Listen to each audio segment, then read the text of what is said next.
So I was on Pete's new channel, The Son of Man, and I was speaking to him, not live, through the live chat, and Melanie, and yeah, it was some interesting stuff. A lot of it, I guess, is repeated from the podcast I did previously, and the ones I've discussed the issue. Or similar issue, but because I wanted to know how is this taking place? You know, men being women, women being men. He issues a lot of different celebrities that he claims have had that are not what they claim to be. Most of them celebrities, of course, because I guess celebrities are the most viewed people. And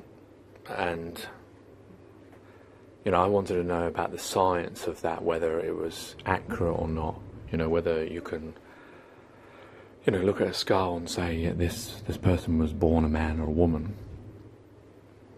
And I've not been able to find conclusive evidence, you know, to prove that it is 100%. It's an indicator, but there does seem to be certain things that should be on male and female skulls.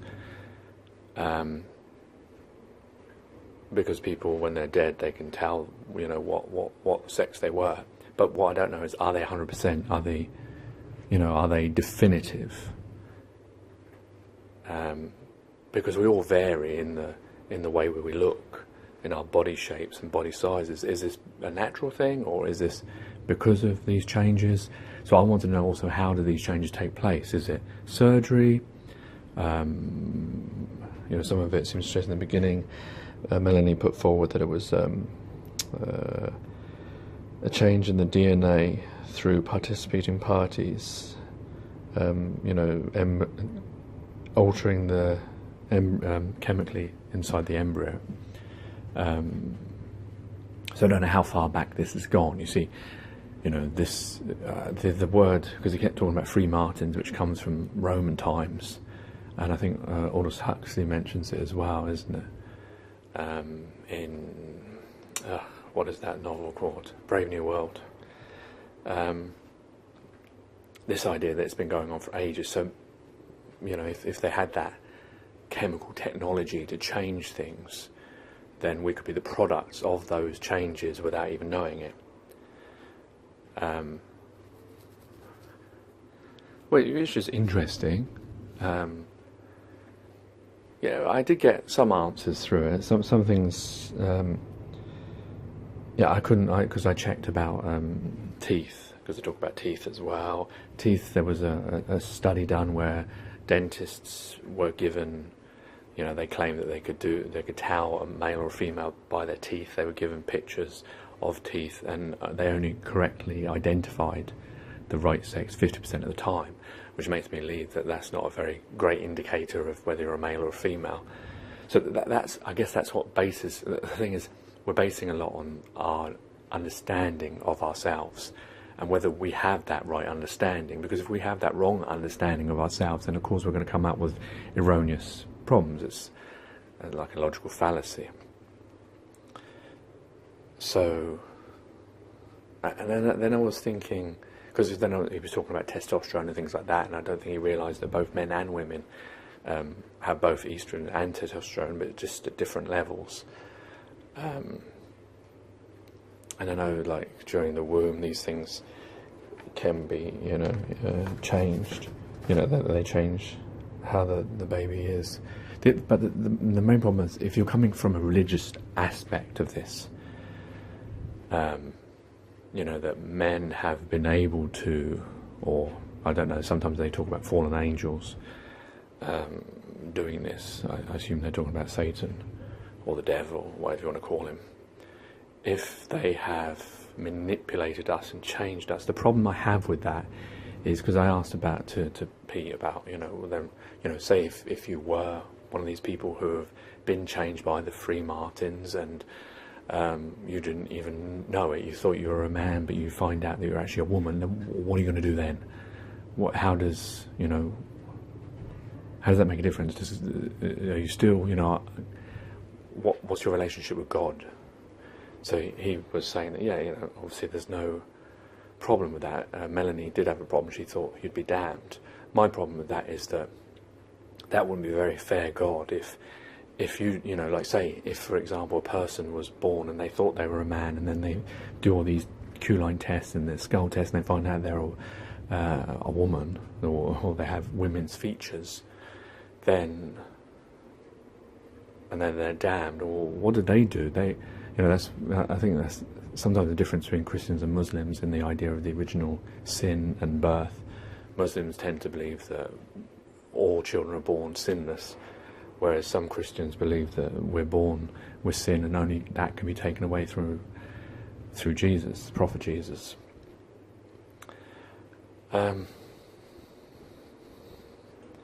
See, it was interesting, but then I was thinking about, well, from the aspect of God, my understanding of God from the Quran is God who creates your soul, a God who knows when you're going to die, when you're going to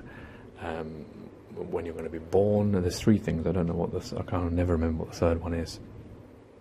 You know, he says kun, which means be, and then it is.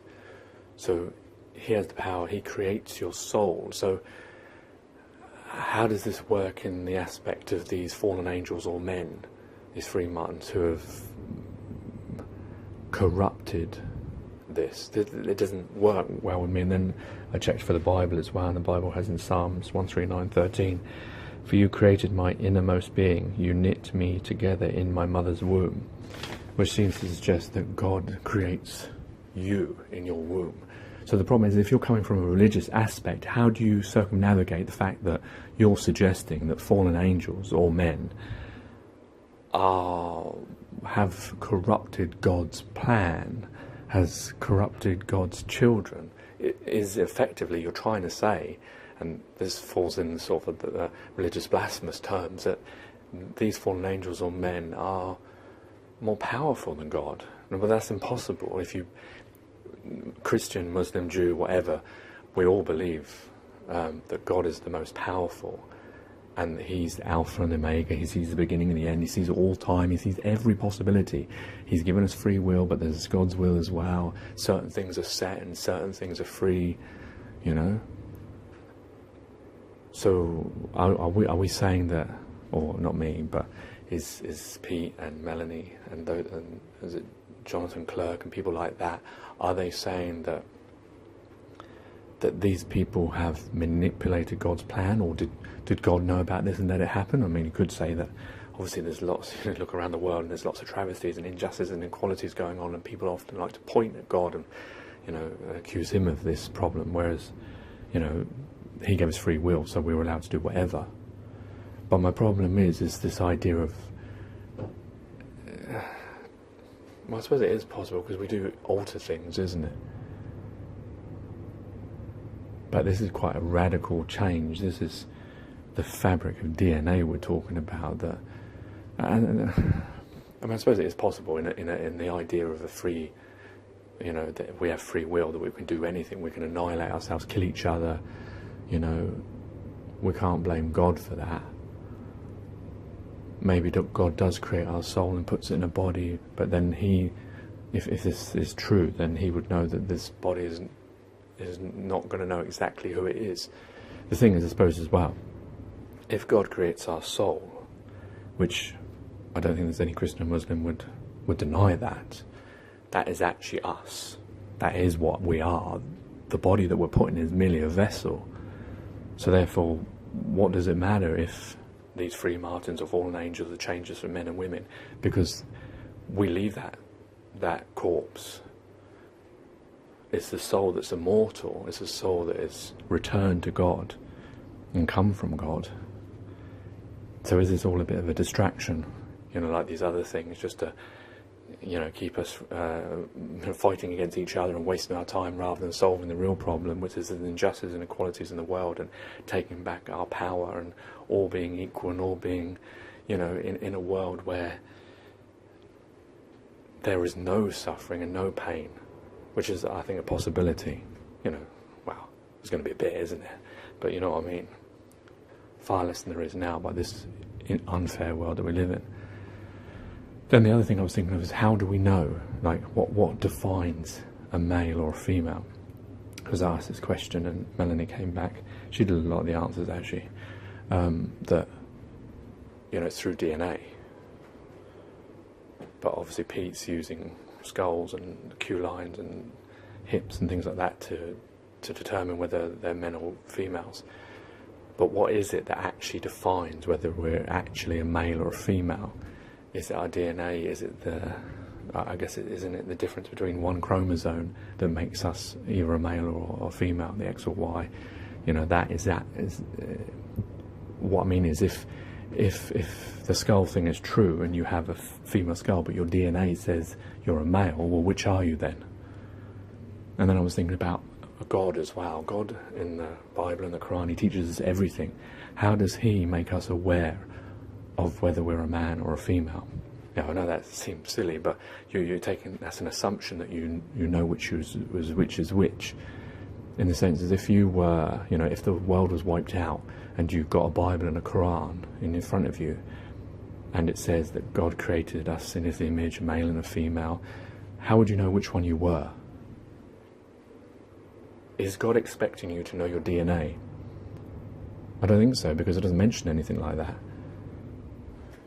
Is it by your physical makeup? There is, I know, at least in the Quran, there are verses that, differentiate men and women by their physical makeup, by how they look and what they must cover. So therefore, by that determination, you'd know which one you were. So we've also got to think about those things. How has God informed us of what is male and what is female? So if God has said you can tell you're male or female by that means, then does that trump science's DNA? Anyway, it's an interesting subject. The only thing is, at the end of it, I mean, what would be the purpose of this manipulation? And if there is a manipulation and you're a product of it, what then? I don't believe you're damned because someone's changed something in your past. Not, whatever you are is whatever you are. Your soul is, if you believe in religion, is the essence of you, and that doesn't matter what body you're in. And that answers to God in a religious term. But then you've got to also question that, well, what about, as with flat earth and all these things, we question everything. That what do we know? We soon assume things just because science has told us something. We don't know that's right. Is it right? Religion has told us something. Is it right? The thing is, like, recently I've been talking about this idea of religion, and because I can't just say, oh yeah, I'm going to follow. But wait a minute, what if I'm following some man's madness that they've, just like the world has been created for us, a system that we live in, the things that we've been told from hundreds of years ago. How do we know these things happened and exist? That's the real problem that we need to get to the bottom of, to know what is so-called fact and so-called fiction, what is truth and what is lies, if there are, if that is a possibility. Because we need to know that, because we don't want to pin ourselves on things that are merely not true, and therefore we're living an illusion without even realizing it. Well, an illusion, a willful illusion. Because you can say, like I say, in defence of the Bible and the Quran and religion, there's lots of goodness in there. There's lots of, if you follow those teachings, you'd be a better person out of them rather than not. But then maybe you could be a better person without even knowing those teachings. The fact is, if there's bits in there that is controlling you and that's being used against you, that's stopping you from realizing your own power and leaving us in this situation that we're in, well, then there's a problem with that. But if it's empowering you, and if it is the fact and true, but the problem is, because the way that it's been chosen, that God is not able to come to each one of us and say, yeah, here I am, because that's not the way it works in religion. It's problematic for us to be able to, then we're trusting that these prophets or these scribes or monks, whoever wrote these things, that they did actually get these things from God, and God did exist. Because otherwise we don't want to, fall in the same trap we did with flat earth and things like that, in believing just because we've been told to believe, or just because it's written down that, without question. I guess that's why in everything that we see and in all parts of our lives and existence, we always have to have an open mind and be willing to admit that there's going to be times where we believe things and not, and times when we believe we know the truth and we don't, and then it's a fluid thing.